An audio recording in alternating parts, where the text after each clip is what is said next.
So I recently read this article, it was really interesting, and it was talking about self-confidence. It was by a guy named Matt Hickman on a Substack. And there's actually this great line in Sex and the City that Carrie says about Samantha. She said, Samantha has the kind of deluded self-confidence that caused men like Ross Perot to run for president. And that line really resonated with me because for better or worse, I've always had a lot of self-confidence. And as I was reading this article, and he was talking about this thing called a self-confidence jar, as I was reading through it, I recognized that the stuff that he was talking about were things that I talk about all the time when I teach people about meditation, because I'm a certified meditation teacher. I've been meditating for, God, I think like 24 years now. I live for it. I think if you're going to do anything for yourself at all, ever, it's like drink water and meditate. That's it. It will absolutely change your life. And it's free and everyone can do it. And what I always tell people is start with 5 minutes every morning. 5 minutes, that's it. And even if 5 minutes is a stretch for you, which is crazy to think that you couldn't give yourself 5 minutes, go to 3, okay? And if you can't show up for yourself every morning for 3 minutes, there's an entirely different conversation that we need to be having, because you always show up for other people. You would never cancel on your kid. You wouldn't cancel on your parent. You wouldn't cancel on your best friend. You always go out of your way to show up for these people, which is beautiful. And we should be going out of our way to show up for people that we love. We should also be on that list. You should be at the top of that list. When you name the people in your life that you love, you should be one of those people. And by showing up for yourself every morning, this is a non-negotiable time for myself to get centered, to find peace, to find gratitude, to calm the fuck down in a world that is nonstop. New York is the city that never sleeps. Now it's the world never sleeps. Like, we live in such a fast-paced, always on, digital, constant person needing you, text messages. Nothing stops. So we have to stop for ourselves and give ourselves a peaceful moment, right? I honestly think it's like a crucial piece of your life, that piece has to be in the puzzle of who you are, right? And he was talking about things like this, but he was relating it to self-confidence. Like, you need to show up for yourself in ways of, okay, I'm going to eat better. I'm going to do my meditation. I'm going to show up for a workout for me, right? If you have a workout partner, you're more apt to show up for that workout because you don't want to cancel on someone. But you would hit snooze on your alarm and cancel on yourself, which is crazy, because you should show up for yourself the same way you show up for other people, right? So that was the crux of his article, and he was relating it back to self-confidence. And I had never connected the two before, because I feel very fortunate that I always have had a strong sense of self-confidence. There's this great quote from Sex and the City that Carrie says about Samantha. She says, Samantha has the kind of deluded self-confidence that causes men like Ross Perot to run for president. And that line really resonated with me, because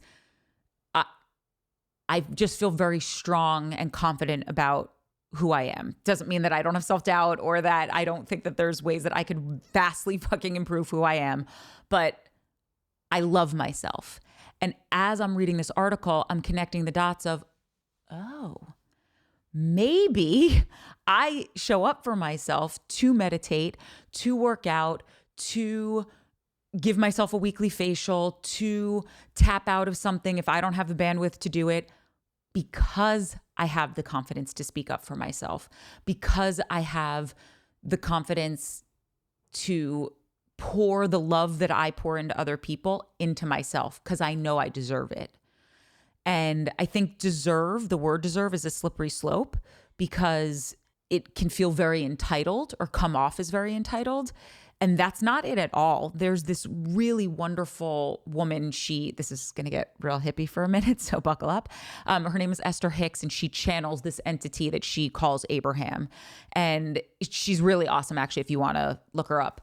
But something that she says when she's giving these talks is, selfish gets such a bad rap. And it's so important for us to be selfish. It's so important to take time to do things for yourself. I had a one-woman show called No, I Won't Take You to the Airport. And the log line for the show was the story of a girl who did everything she was supposed to do and ended up exactly where she never wanted to be.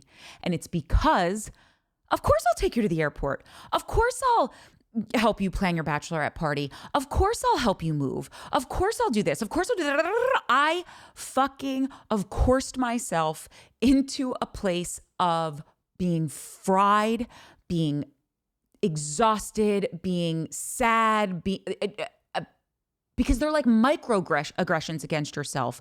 It's okay to say someone, no is a complete sentence. That's really what I'm trying to say. Because, and by the way, I'm still learning this for myself, but the more confident that you get in yourself by understanding, I have the people in my life that understand who I am, that love me for who I am, that if I say, no, I can't do that, they're still going to love me. And maybe if I'm saying something or doing something that's out of line where it's like, no, Courtney, you really do need to show up for this. They're going to nicely explain to me that, hey, I really actually need you to show up for this. And then of course I'll do it. And hopefully my head's not that far up my ass that I need to be reminded. But yeah, there's been situations where a friend had to be like, excuse me, I need you and you're not there. Great. Then I'll be there. But this like healthy back and forth with the people in your life, and specifically like the dialogue that you have within yourself to show up for things, recognize when you can't show up for things, all starts with having a healthy level of self-confidence so that you realize like, yeah, I'm a do me right now. Like I need a self-care 48 hours. I need to recharge. And that means that I can't show up for anything. It's not personal. And I don't know. I had never thought of it connected to self-confidence, but I love what this guy, Matt Hickman, was saying about it. Cause I just think they're so connected. And when you start doing it on the reg, you really do. It's like that fake it till you make it thing. You do start becoming more invested in who you are. You do start loving yourself more. And you realize like, okay, if someone's going to hate me for this, don't let the doorknob hit you or the good Lord split you, because I'm good. Maybe you need to start implementing these practices in your life, because we coo over here. I'm at peace, motherfucker. I want you to find, and also with you, I want you to find this kind of peace. Because if you had it, this wouldn't bother you. This shouldn't bother you. So yeah, I like that kind of full circle moment of thought I was meditating and telling people to do this because it's important for you to find peace in your life. Everybody says this about meditation. It doesn't change what happens to you. It changes the way that you respond to what happens to you. But part of that response is because, oh my God, all of a sudden I have confidence. I love myself. I'm cool with recognizing that no is a complete sentence. And if that makes you have a specific feeling about my actions, then yeah, let's talk about it. But we can talk about it from a really beautiful place, not from like, I'm coming at you kind of place, because you're confident in who you are and I'm confident in who I am, and I'm not taking it as a personal attack. Because that's the only reason people get their panties all in a bunch. It's because it's like, well, I'm not good enough. You went out with your other friend, you did this with someone else. And it's like, no, because if you love yourself, I'll be my only friend. I'm cool because I love myself. So give it a try. Start with 3 minutes. I'm a doer. Okay, I'm probably an overdoer if we're truth be told. But in my life, everything runs off of like a things to do list. And even if I forget to put something on my things to do list and I know that I've done it, I'll add it on there even though it's already done, just so I can cross it off. Because the satisfaction of knowing I went through my closets and reorganize things and purge stuff that I don't need to hold on to anymore, because there is such a thing as like, you can hoard physical things, you could hoard energetic things. We'll talk about that. That's a whole nother rant for another day. But just like going through things that are piling up, literally, figuratively, making healthy choices about, okay, I'm going to meditate in the morning. I'm going to make my bed every day. I'm going to have, food in my house. So I'm not just ordering out, like an unhealthy meal or whatever the things are, right? I've put these cornerstones in my life, and it does make you feel better about yourself. You feel accomplished and you realize, wow, okay, I can do that. I didn't know how to do that before. Now I can do it. Or it actually is nice to come home from work and see my bed is made, or my house, there's a place for everything and everything's in its place. Like I can have someone just pop by and I'm not scurrying before they get over because it looks like a bomb went off in my house, or they don't come over and I'm not apologizing because everything's a mess. It's not perfect in every nook and cranny of my house, but it's in a place where if someone just stopped by, yeah, of course, sit down, let's have a glass of wine, let's hang, let's chat. And it lightens the load of life, okay? When I first moved out to LA, I didn't have a pot to piss in, a window to throw it out of. And I came home from work one night, I was waiting tables, and I had parked my car in an area that I always park it. I wake up the next morning, I hear massive cheering outside of my front door. And I'm like, let's go. Ed McMahon, are you here? Like, am I going to be a millionaire? What's happening? And I opened the door, and the AIDS walk was literally, the finish line was basically my doorstep, the street that I lived on. And I am looking around, and I'm still kind of groggy from sleeping. And I see that my car's gone. And I'm thinking to myself, where the fuck is my car? And I'm realizing that it got towed, but it got towed illegally because someone didn't put signs up saying that it was a no-tow zone. And because I had to pay my rent and I only had enough money to pay my rent from the shift that I worked the night before, I didn't know how I was going to get my car back. I didn't have any friends who was going to drive me to pick up my car. So that means I had to pay for a taxi. I didn't have money for a cab. I didn't have the $300 to get it out of the impound lot. There was just a wall of, I can't do this. I don't know how I'm going to do this in front of me getting my car. And I called my parents. I tell them what's going on. And my dad picks up the phone. And my parents are not rescuers. You'll understand at the end of the story. He goes, you know what's great about this? I'm like, yeah, Daddy's going to wire me $300. And he goes, no, I paid for a world-class education for you, which means you can think your way out of this. And he hangs up the phone. And I was like, okay, I got nothing. And I need that fucking car. And I picked up another shift. I got the money. I got the car out of the impound lot. I filed a claim with the city of West Hollywood. I went to the people's court to get my money back. I did get my money back. And what that silly little moment in my life taught me is there is nothing I can't do. You could drop me in the middle of nowhere in a place that I don't speak the language, that I don't know anybody, and I will figure things out.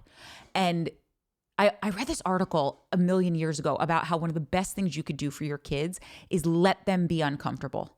Let them work their way through a tough situation so that they're not afraid of uncomfortability. They're not afraid of a tough thing happening. It all comes back to self-confidence. So when a job pops up, like I used to do estate management, which is running the homes and lives of incredibly wealthy people, I had never done it before I did it. But I knew I could do it because I understand common sense. I understand, okay, there's electricity in this house right now. Someone has to pay that bill. Where's that bill going? Who's paying it? People need beds to sleep on. People need sheets on those beds. Like everything is a breadcrumb that leads you to the next clue. And if you know I'm capable, anything is possible. But if you're scared of it all because you haven't dipped your toe in the water, because you haven't put yourself in, one of my favorite teachers used to say this, if you walk into a room and you're uncomfortable, stay there.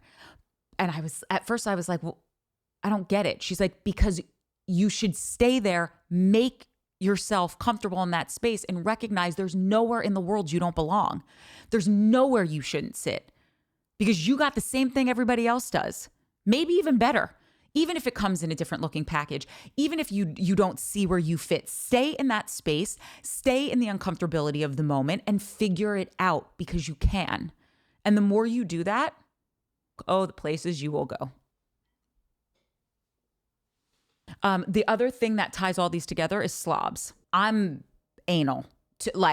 My socks are my underwear is color coordinated. My socks are color coordinated. My t-shirts, everything in my life is organized. If you called me up and said, hey, Court, I need to borrow something from you, and I wasn't in my house, I could close my eyes and give you near perfect instructions as to the exact coordinates of a specific sweatshirt that you wanted to borrow from me. Okay. So I'm saying this knowing that I'm unwell in this space. Okay. I don't think everyone needs to live their life in clear bins with everything labeled where, every soda can is facing out, although that is my porn and that is how I live. I'll show you. I have pictures of my refrigerator. I love every clear container. I love organization. Live for it. Okay. I'm just saying, I feel like people are out of control with the sloppiness of leaving the house in your pajamas. And it's one thing if you're sick and you're like, I'm sick, I live alone, I have to get to CVS, my eyelashes hurt. Like, yes, of course, go in your bathrobe. I don't care. But to the normal everyday person, I see it at the airport all the time. I want to like tap someone on the shoulder and tell them, we're not in your living room anymore. I can see you, Kevin. Like, put on actual pants. And I get it. Not everyone wants to wear something with a waistband like that buttons. Fine, but something that doesn't have a stain on it. I really firmly believe you are the company you keep, the words you say, the car you drive, the clothes you wear, the house you live in. And let me be clear, I don't mean that you have to drive a Bugatti and wear every label and live in a $25 million mansion. What I mean by that is, I don't care if you're driving the world's cheapest car, okay? How do you keep it? Are you a slopopotamus inside this car? Are there stains caked up so that your dashboard is an inch thicker than when you bought this car? I used to work with someone that I would open the door of her car and literally water bottles would just shoot out at me. One person owned this car. There were 3 yoga mats in the car. How many yoga mats does one person need in their car? I get it at your home. Maybe you have guests over for yoga. Maybe you wanted to use a different mat on a different day. Maybe one's for sand, one's for hardwoods. I understand having them in your home in the yoga mat spot. You don't need 3 in your car. You don't. I don't understand treating the things that you worked so hard to buy like crap. Everything isn't disposable. Also, the meaning behind like, I'm going to treat this nicely is also because I believe how you do one thing is how you do everything. I'm going to treat this $5 t-shirt that I got from Costco really well because I want it to look nice when I wear it, because I deserve to be in something that looks nice. And I get that might not be your thing, but I'm not saying you need to be at the height of fashion, okay? You're not Anna Wintour, but look as good as you want to look, like if you're going to run into your arch nemesis on the street. That's my motto. It connects every dot to everything we've been talking about today. It's self-confidence, it's self-care, it's self-love. If you treat everything in your life like it doesn't matter, what is that saying about you? If you're just shoving shit into a corner, what are you doing emotionally? What else aren't you dealing with? Because the water bottle represents something else. Things aren't just random like that. And I get that you could be like rolling your eyes, being like, it's just a water bottle, I don't want to throw it out. Bullshit. If you've got stuff piled up all over every surface area in your house, I want to know, when's the last time you got a physical? When's the last time you went to the dentist? When's the last time you did some form of self-care for yourself? Because all of this stuff getting out of hand starts to pile up, and then all of the things that you got to do for yourself, that starts to pile up. Then it's an unpaid bill. Then it's weight that we've put on that we feel maybe bad about, or it's a gym routine that we stopped going to. And then all of a sudden you're paying for all of these memberships, these apps, all of this stuff that you don't utilize anymore. And this isn't, I say it for me to remember so I stay on my shit, but it's also like I say it because I think it's an important thing that we all recognize, to just clean up our acts a little bit. And I'm not trying to come down on anyone because, like I said, I'm not perfect. I got shit I have to clean up 100%.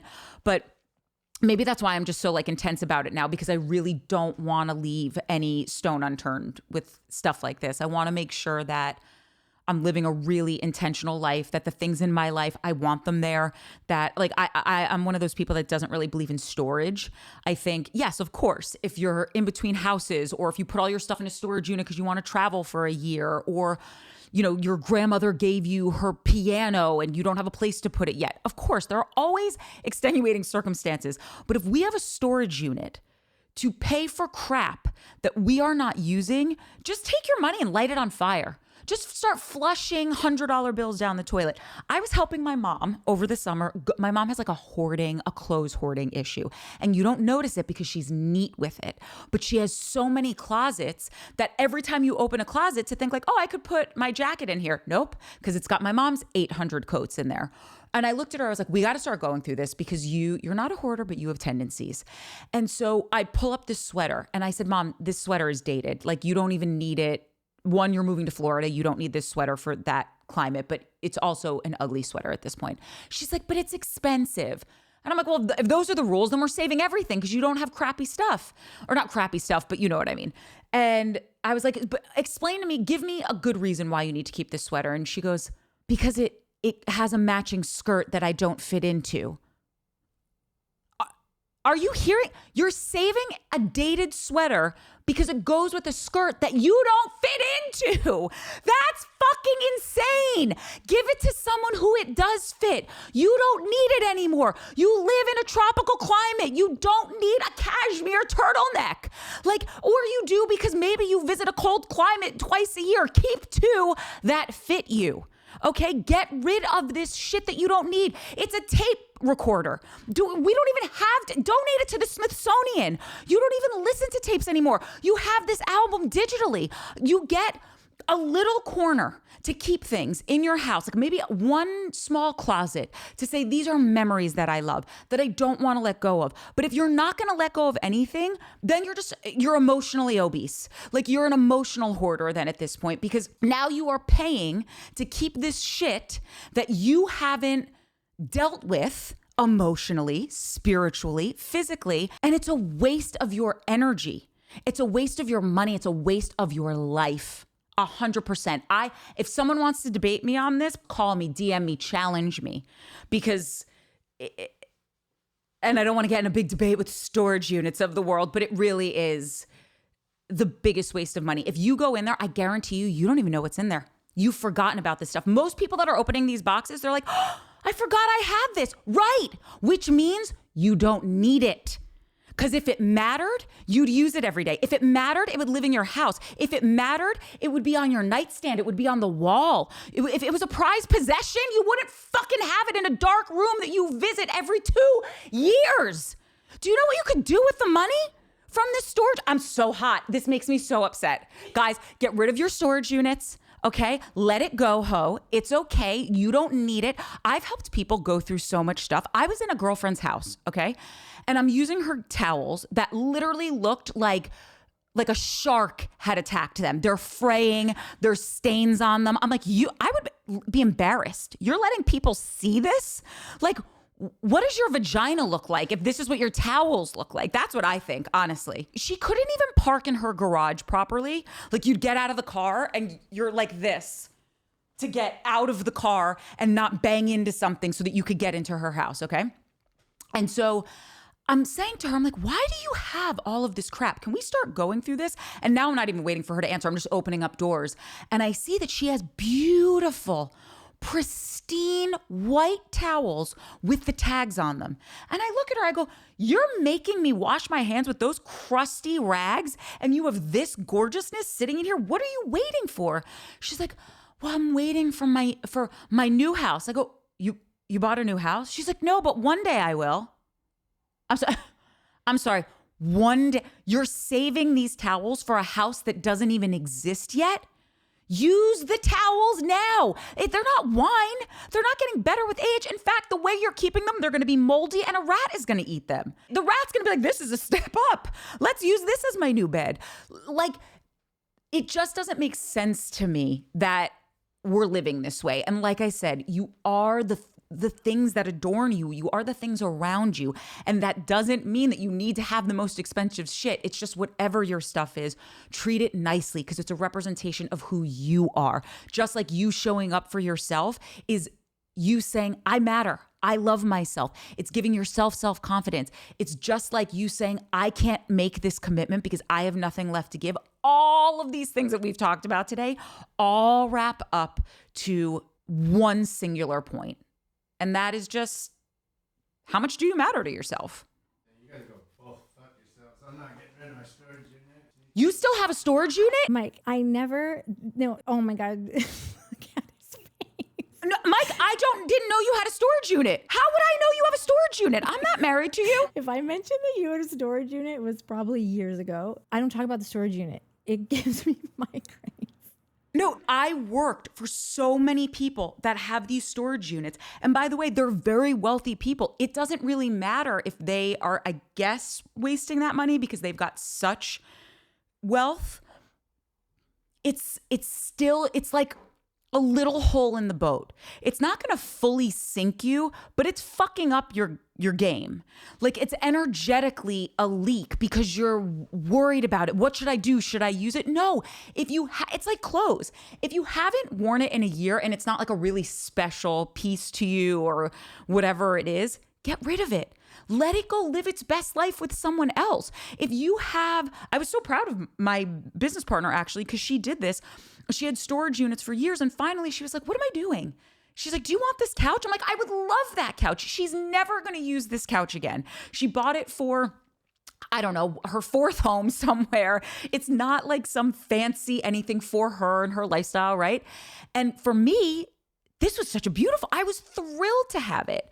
And I just think that like when you hold on to stuff that you don't need, it's affecting you in ways that you're not understanding. It's the same way I feel about like, and I have such empathy for anyone who feels like just like body stuff, you know, like I've put on weight or I don't like how I look anymore or I'm aging in a way that's wildly upsetting. Well, just because it's just like, I didn't want it to go this way. I always thought I was cute. Now I look like something that crawled out of a drain. How'd that happen? I have such empathy for it. But I just think like by not looking at it, we're doing ourselves a disservice. Like if you feel or know, because it's not like you feel it, you usually know I've put weight on, right? It's okay. Just step on the scale, look at the number and recognize, okay, I want to be healthy. I want to look a certain way. I want my body to feel a certain way. So I'm going to allot a certain amount of time to meal prep, to getting to the gym every day because I fucking deserve it. I'm going to say, no, I can't come to your sprinkle because that's my gym time and that's okay. And if we're really friends, you're going to get that because I showed up to the first 2 showers, right? And now it's time for me. And maybe I started emotionally eating because I'll see it for myself. Like I've done so much for other people, for my business, for my animals, all these people and things and entities in my life that I really love. But all of a sudden I get so tired that I'm like, I don't want to do anything. I'm going to sit on the couch for 48 hours straight until my ass is molded into this couch. I'm going to eat whatever I want, do whatever I want. And yeah, that's okay for a minute. But when you keep doing that, that's the path into a dark place. That's the path into like self-defeating behavior. And it's I really do feel this way. It's a real slippery slope to the mindless eating, the mindless consuming, just not being present for the shit that you're doing in your life. And I really do think these physical things in our life are just physical manifestations of what's going on emotionally. That it's like, okay, I'm holding on to this stuff for a rainy day. It's rained and you've been okay without this stuff in the storage unit. So let it go, ho.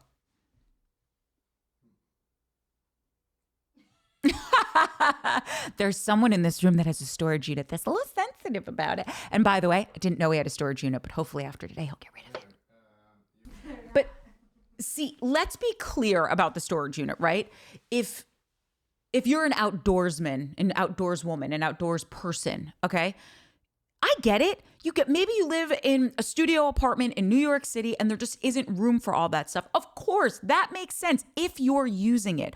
What I'm saying is my mom keeping the sweater that was outdated because it went with the skirt that didn't fit her. This is where we're in the problem area, okay? When you're holding on to stuff that doesn't have an emotional connection to you, and by the way, I've gone through enough storage units and garages and closets with people that everything you can't be emotionally connected to everything. Because if the house is burning down, you're not grabbing the purple caftan with tassels with whatever on it that you're saying you need to have for some weird reason that you haven't worn this in 10 years. You're grabbing your most beloved items that you're actually really connected to. And that's, you have to be a little cutthroat when you're going through storage units or closets or things of that nature. But it's not saying get rid of everything. I get needing a space for stuff that you're actively using, but we're not actively using the extra 25 pounds we've put on us. We're not actively using the box of sweatshirts that we haven't worn in 5 years. We're not actively, using the Peloton that now has become a coat rack. That's what I'm saying. I go to therapy because I love it. Everyone should go. Highly recommended. 10 out of 10, no notes. Early on in therapy, I was saying something to my therapist and she looked at me and she goes, "Oh, you have a problem celebrating yourself." It was like someone, I'm 5'11". It was so obvious that was the case, but it was mind blowing to me. It was like someone walking up to me and telling me I'm tall and I never realized I was tall. It was that obvious and I never picked up on it.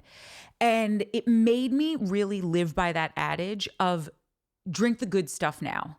Like if you've bought a really beautiful, expensive bottle of wine, give yourself a time frame. In 1 calendar year, I'm going to use this. I sell candles, okay? And I'll walk into people's homes that have my candles and I'll see the same candle there for 2 years. And I'm like, what are you doing? The candle's not living its candle destiny. We made it for you to burn it, to enjoy it, for you to be able to create a moment, light the candles, sit in a bathtub, get your groove on, relax. You deserve this. You deserve to drink the good bottle of wine. There has to be something in one cycle around the sun that you feel. It's a cycle around the sun, right? Or the moon?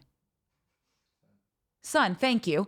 There has to be something that has happened in a 365-day span that you feel proud about. And if you don't, you probably had my disease. Hi, my name is Courtney. I'm a recovering non-celebrator. That you were like, oh, it's not big enough. I have to save it for when something's really big. I'm going to light that candle when I really deserve it. I'm going to wear this all white, pristine, perfect dress when it's the most perfect anniversary or date or whatever it is. And honestly, when you're doing that, what you're telling the universe, God, whatever you believe in is, I don't deserve it.